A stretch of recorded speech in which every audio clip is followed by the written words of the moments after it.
Welcome to Chanthru Study Centers. வாங்க ஒரு some பார்க்கலாம். 0.0009. ஸோ எத்தனை டெசிமல் தள்ளி புள்ளி இருக்கு? 1 2 3 4 4 டெசிமல் தள்ளி புள்ளி இருக்கும்போது இங்கே கீழே 1 இருக்கிறத அசியூம் பண்ணோம்னா 1 2 3 4 0 1 10 100 1000 10000 பை அதே மாதிரி அதே 1 2 3 4 4 0 வரை மேலே நம்ம மல்டிபிளை பண்ணும்போது கீழே நம்ம டிவைட் பண்ணாதான் அதோட வேல்யூ மாறாது. ஸோ 1 2 3 4 0 அப்போ 10,000 அதை மல்டிபிளை பண்ணும்போது மேலே என்ன மாறிடுறாரு? புள்ளிலாம் கேன்சல் ஆகி 9 அப்படின்னு மாறிடுறாரு. ஸோ இங்கே இந்த 1 கூட மல்டிபிளை பண்ணும்போது 10,000 அப்படியே வந்துடுறாரு. ஸோ இதை நம்ம ஸ்கொயர் எடுக்குமா? ஸ்கொயர் எடுக்கும்போது இதை 3 ஸ்கொயர் எடுக்கலாம். இதை வந்து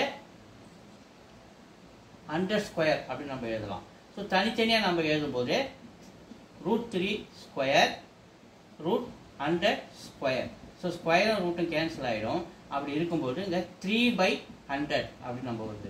ஸோ 100 நம்ம ஒரு நம்பர் டிவைட் பண்ணும்போது எத்தனை 0 இருக்குது? 1 2. அப்போ 2 டெசிமல் தள்ளி புள்ளி வந்துடணும். ஒரு டெசிமல் 2 டெசிமல் தள்ளி புள்ளி வந்துடணும். அப்போ 0.03 இஸ் த ஆன்சர்.